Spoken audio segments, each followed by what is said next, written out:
discuss, switching gears a little bit, the difference between discrete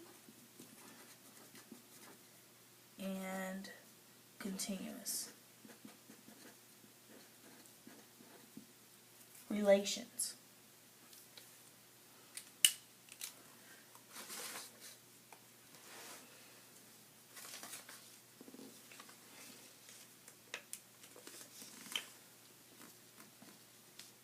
Okay, got two sweet graphs here. One has dots, the other has a line. Discrete are just points, individual points, individual points. Continuous can be graphed with a smooth curve or line. Smooth curve or line. So you'll be asked if graphs are discrete or continuous. You'll be given either a table of values and you have to decide whether they're individual points or if it's a smooth and continuous line curve. Another example that is discrete, just a series of points. Is this a function? Yes or no? Think about it before you answer. The answer to this is no. I can draw a vertical line anywhere on here and move it along, and it would not be a function at this point because we would hit two dots. So this is not a function. But it is a relation. Remember, a relation is just you have inputs and you have outputs. A function is you have one input going to an output. There's a relationship between those.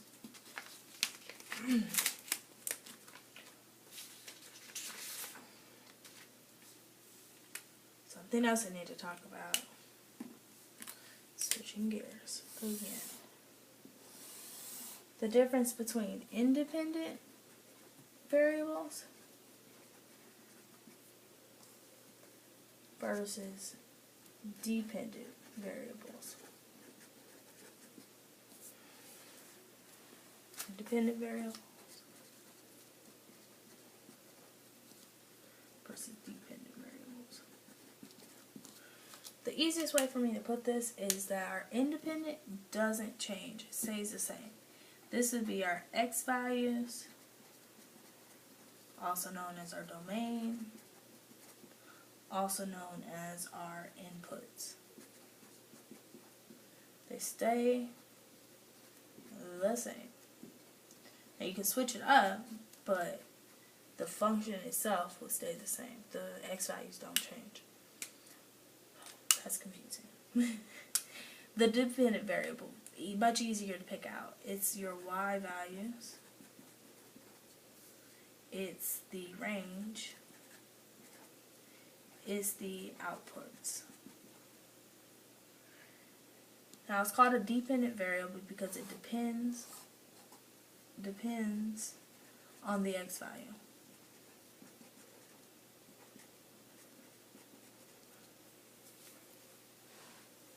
Okay. The very last bit of this is evaluating a function.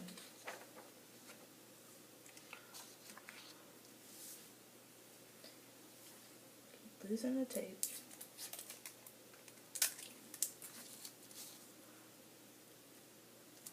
Evaluating a function.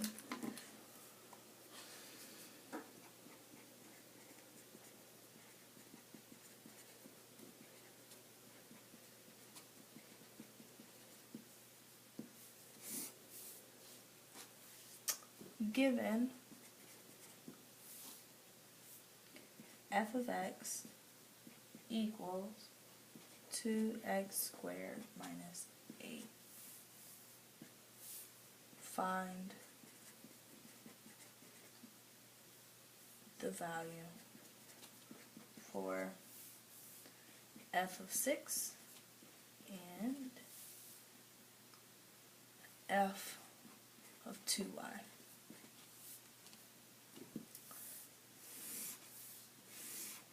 Now this is function notation. This f of x is actually our y point. You can replace, you can swap those out for each other when you're graphing. Let's do f of 6 first.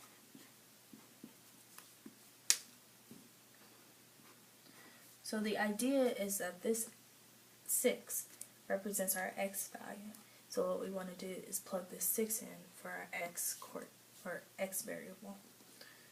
If 2 times our x, and then put parentheses around that, squared minus 8. So just plug it in where x was. 2 times 6 squared minus 8. And then you evaluate. So order of operations says I need to do exponents first. Please excuse my dear Aunt Sally. Exponents. So you have 2 times 6 squared is 6 times 6, which is 36. Next operation we have to do is multiplication before our subtraction. So we'll take 2 times 36, which is 72. And our last step is subtraction. 72 minus 8, which is 64. So f of 6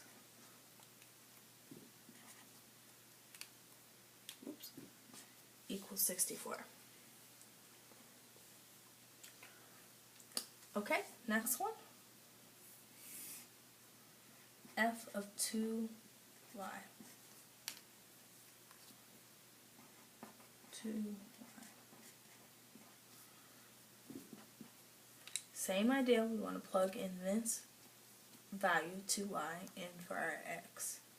So I'm just going to rewrite the problem with those parentheses. So 2y replaces x. Now order of operations says I need to do exponents first. So I'll take 2 and doing the exponents for this, you will square everything inside. So this becomes 2 squared, y squared is 8.